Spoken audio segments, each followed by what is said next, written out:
name's David Karwan. I was born in Southfield, Michigan. I grew up in and around Detroit, the suburbs of Detroit. My parents, both pretty practical, down-to-earth, Midwestern people. My dad worked in the automotive industry. My mom was an editor for a healthcare journal. And I don't know, felt like I had a really creative upbringing because they allowed me to just kind of be on my own. You know, they both worked, and I got interested in drawing and art and reading, or kind of just like thinking about characters from movies and stuff like that.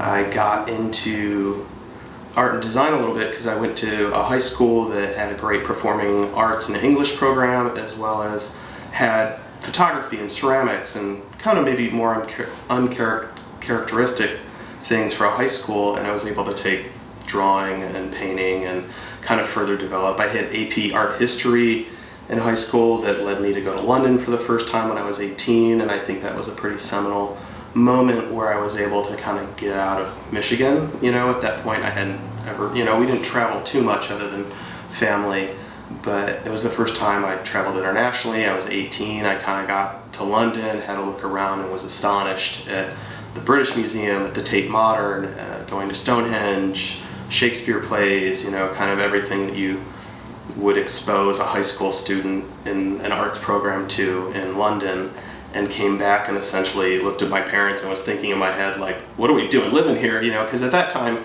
Detroit wasn't maybe what it is now in terms of a kind of comeback Midwest kind of working class city. When I was growing up there, I barely remember even going out to dinner in the city of Detroit, and now there's posh, trendy restaurants popping up all over. So it was a very different place where I felt you really had to kind of explore and kind of leave and get out, as opposed to maybe staying in Detroit and figuring out what you could do there. I was interested in going into art something further in college, and I ended up at this tiny state school called Western Michigan University, basically because they had a pretty interesting art program, and it was far enough away but still in state to, you know, get regular or get better tuition than you know, anything out in California or New York. And I think I was able to really thrive there because being on my own, I was able to just explore everything by myself, as opposed to, you know, you're growing up in your parents' house and you kind of have that angst of like, this is my parents' house and it's not mine, and I was on my own, so I could stay up if I wanted to, or I could read all day if I wanted to, or not do work or whatnot. And I think I had really great professors at Western Michigan. And the west side of the state of Michigan is kind of this interesting place that's a mixture of maybe people from the 70s that moved out to kind of open, more rural parts, that maybe ex-hippies or people that didn't want to live in a big city. And it was this beautiful little town called Kalamazoo. Logistically, it's in between Detroit and Chicago. So back when the trains were running, this was like a thriving city, and it has traces of all different types of architecture in terms of Queen Anne Revival houses, in terms of Italian modern houses, in terms of modernism. George Nelson built a house there, and, you know, he built furniture. So it was kind of a really rich place to be as a student, you know, and you could always go to Ann Arbor, you could go to Chicago, you know, Kalamazoo's 2 hours from Detroit or Chicago, so it was really kind of a good pivotal step for me as like some kid from the suburbs of Detroit to take that first step of, you know, going out into the world kind of on my own. And from there, I had family in San Francisco that I never met growing up. They were my dad's cousins, right? So they were people that moved to Haight-Ashbury in the late 70s when it was kind of, you know, kind of crummy. And they said, yeah, come out and hang out for a little bit. So I moved out there with $200, which I don't think you can move out to San Francisco these days with $200. And, you know, I got a great internship at Landor Associates, right? Big branding, FedEx, airlines, you know, all like the things. I found that work maybe didn't suit me. I found that I couldn't like build as much with my hands.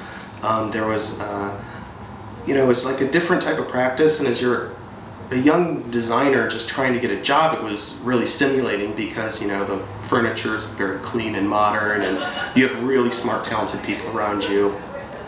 And it was a great first step, but I just didn't feel like it was me. But I also think there's something really interesting being a young designer.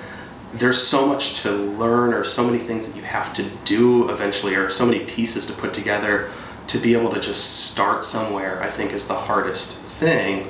And to start somewhere that's very structured, I don't think is the worst thing, because you may learn that, certain types of people work certain ways, and I worked with people that were incredibly rigid in their process, or I worked with people that were really open in their process, and they, even at a branding place, were more about handwriting and more about, sketching, where some people were full on, I need to start at the computer and kind of have it polished. It wasn't a very direct connection. I had a 6-month internship at Landor, and around that time, that must have been 2006, the economy in the US maybe wasn't doing the best, and I think it was kind of hard for younger designers to get full-time jobs, because in San Francisco, again, there's so many designers, coming out of schools there, or Los Angeles. I mean, it's a phenomenal city, it's a great place to live, and I had a hard time just getting a full-time job. I was lucky enough that a friend of mine that I had gone to school with at Western Michigan had passed along work to a colleague that they had worked with in New York, and that ended up getting me a job in New York City at this tiny small firm called the Irwin Slater organization. They were kind of this small agency that did kind of a mixture of corporate work, but then, kind of did their own kind of, I think they would call it renegade branding.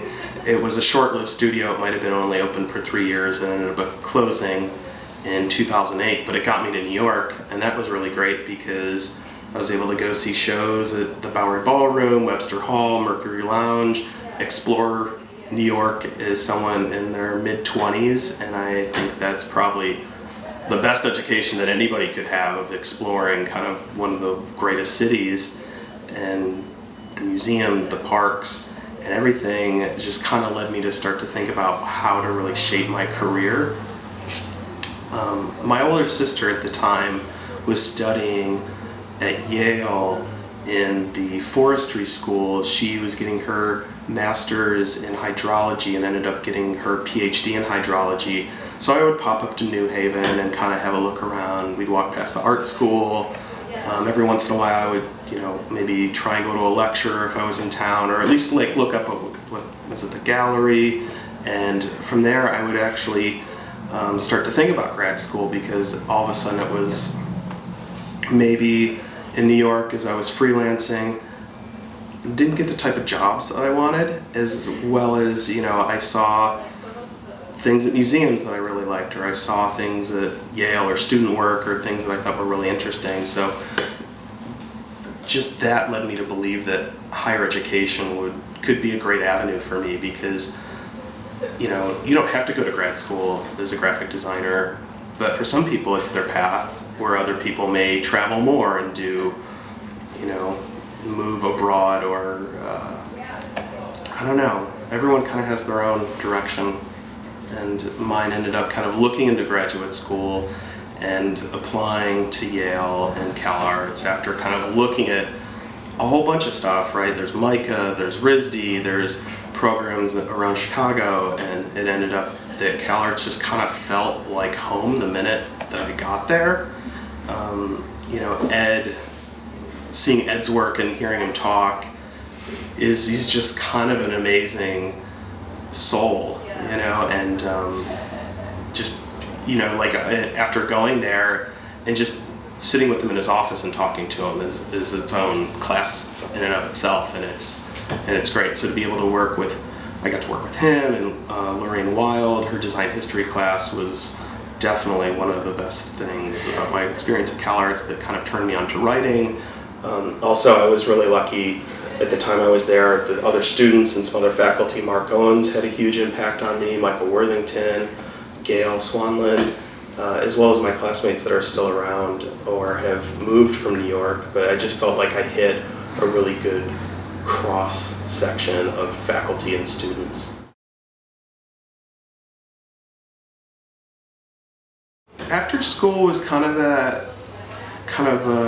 period where you may not have known what you wanted to do, right? You had just gone through this kind of intensive 2 years where it almost presented more questions to you than answers. So I was very fortunate that I was able to do a little bit of freelance work with Lorraine, and that, unbeknownst to me, kind of led me into working at the Los Angeles County Museum of Art as a designer.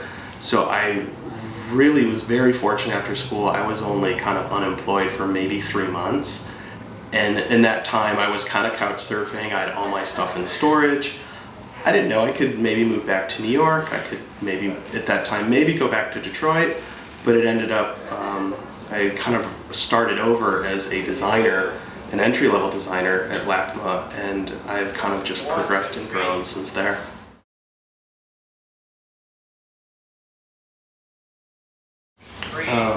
I think one thing that occurred to me as I was in graduate school, and that idea of what to do afterwards, right? Are you a freelance designer? Are you someone that wants to be a full-time designer? I think one thing that became really important to me is if I was going to be a full-time designer somewhere again, that I had to keep learning every day. I feel like it was like paramount to be able to be in a place that gave back as you gave your time and efforts into making things, that it actually taught you more. And so the element of kind of never-ending learning became really important. The museum has just harvested that between the exhibitions that rotate or other types of projects. The content is always different. You work with incredibly smart people, whether they're art historians or artists or technologists. There's always kind of an interesting project to do, as well as that idea that learning is kind of endless.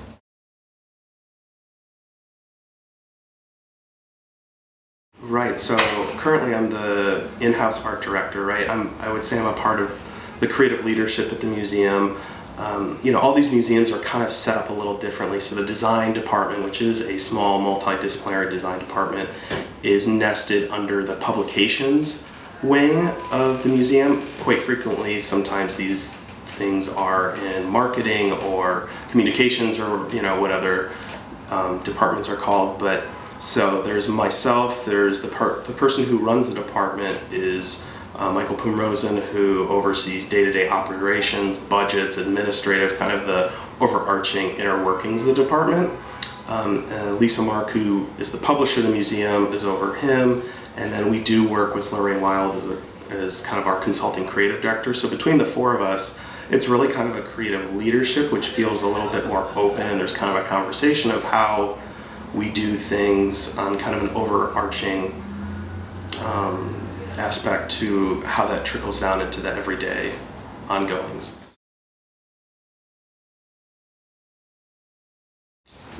The types of projects, there's 4 designers that I work with that we do everything that you can imagine, print, motion, stuff in the space. So exhibition graphics, publication design, marketing, digital, ephemera, motion graphics, signage, wayfinding.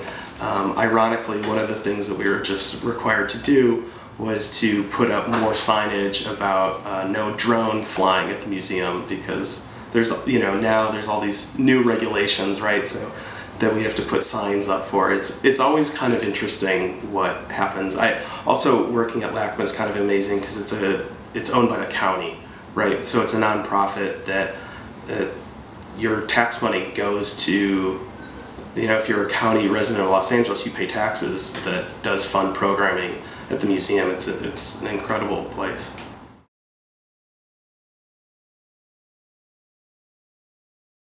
I kind of like that Los Angeles is a big, messy place, because that means there's all these little things to get into. When you're in New York and you're walking around, you kind of see everything at eye level. You can be in different neighborhoods. The subway allows you to zip around the city fairly easily. In Los Angeles, you kind of have to take your time. there's some people that you're always in your car and you always kind of see these signs or you see these restaurants, and it's best when you just kind of act on, you're like, oh, I just gotta stop here. Whether that's kind of a random shop that might even be closed and you like the signage, the interior. But for me, things that I found that are really quintessential to my experience living in Los Angeles is walking around the Silver Lake Reservoir, which is about a 2-mile perimeter walk that is a way, kind of my walking practice, that is like the way to clear my mind. There's enough arts and galleries here to fill up your time, but I feel like things that you can't miss are like the Los Angeles Public Library downtown. It's an incredible building just filled with the history of Los Angeles that's not to be missed. I also think, again, like just the different landscapes here, that you could be downtown to the beach, you could be at the ocean, you can go to the desert, it's like all within a day you can do some pretty incredible things here.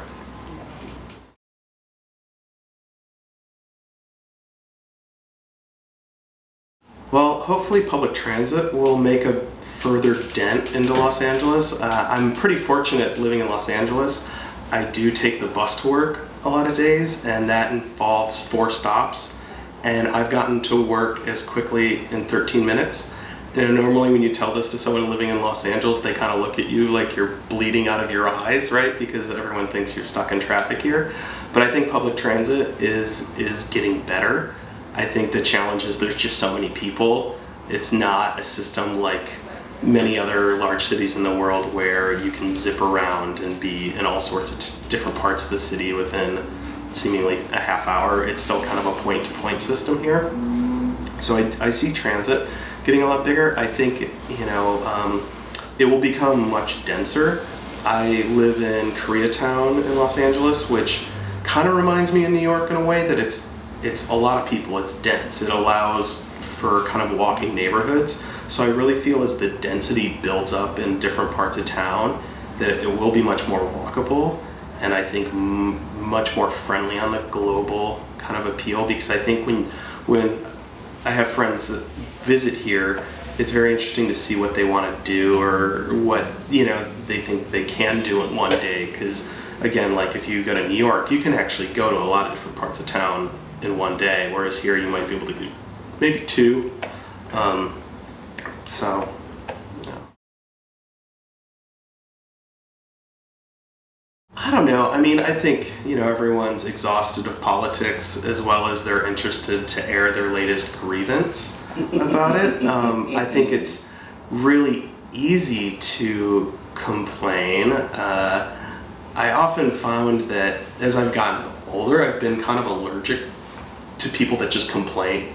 So I feel like everybody in their group of friends has 1 or 2 individuals that you're just like, oh, I can't get into it with them. I mean, I would say people my age, how old am I? I'm 36 years old.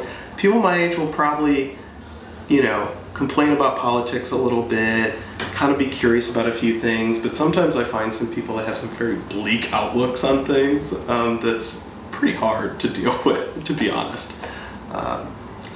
I don't know how. I think politics is so interesting. I'm really lucky here. I have a lot of friends that are much older than me, and some of them are incredibly pessimistic, and it's so interesting to hear maybe, I think the stereotype of younger people being so optimistic and older people being pessimistic is this really interesting juxtaposition that I don't know what will happen, right? Politically. I'm very happy to be living in the state of California. We hopefully do a good job, and hopefully we'll do a better job in the future to things like air quality and food production and things that actually promote a healthy living, which many other parts of the world or this country doesn't seem to be